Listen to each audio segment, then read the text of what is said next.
ជំរាបសួរដល់លោកគ្រូអ្នកគ្រូបាទ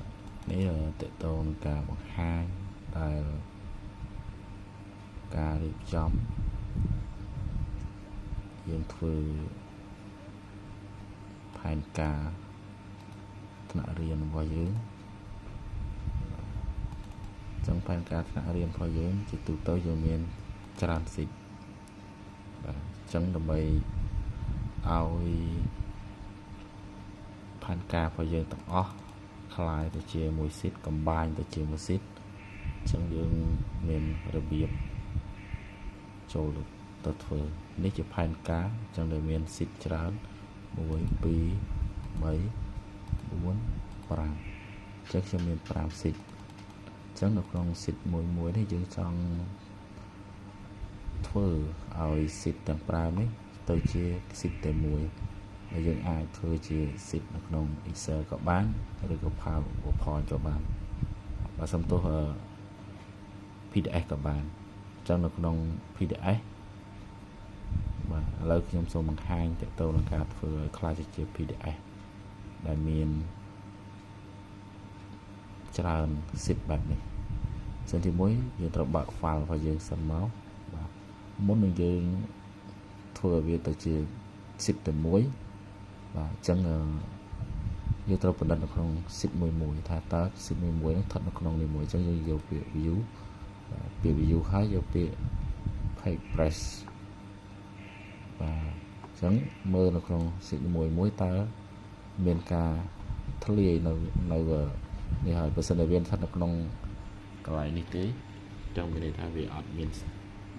ផ្លាស់ប្ដូរទៅណាទេវានៅក្នុងនឹងដដែលបាទតែករណីដែលវាឃើញមកចេះវាដាច់ហ្នឹងណាអញ្ចឹងយើងតម្រឹមវានេះដូចគ្នាដែរយើងតម្រឹមវារួចអស់ហើយពេលដែលយើងឃើញថាវាត្រឹមត្រូវហើយអញ្ចឹងយើងចូលនៅក្នុង file ពាក្យ file អញ្ចឹងចុចលើពាក្យ file មកបាទយកពាក្យ save as បាទនេះ save as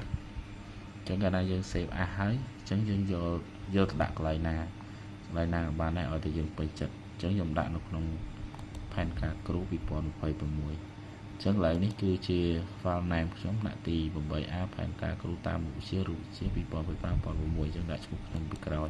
អញ្ចឹងដោយសារខ្ញុំបាន save រួចមកដល់ហើយខ្ញុំដាក់ថា2មានន័យថាលើកទី2តទៅទៀតយើងទុកនៅខាងក្រោមឃើញពាក្យថា Excel workbook អញ្ចឹងយើងត្រូវចុចនៅចុងខាងនេះមកចុងខាងស្ដាំឃើញសញ្ញាព្រួយបន្តិចមកយើងចុចខាងស្ដាំបោចចុចខាងស្ដាំវានឹងលោតពាក្យទាំងអស់នេះអញ្ចឹងបើយើងចង់ឲ្យវាទៅជា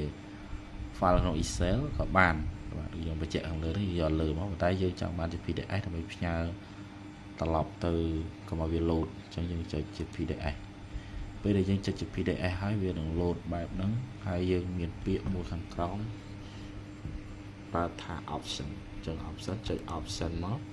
បាទអញ្ចឹងនៅក្នុងពេលដែលយើងចុច option ហើយយើងឃើញកន្លែងនេះគឺពាក្យថា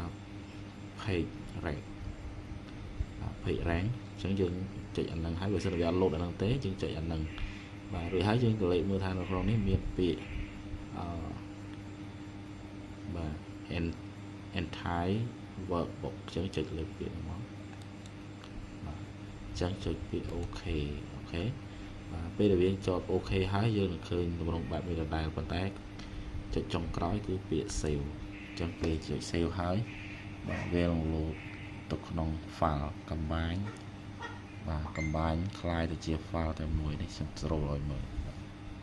អញ្ចឹងអស់ហើយមានប៉ុណ្ណឹងអរគុណជំរាបលា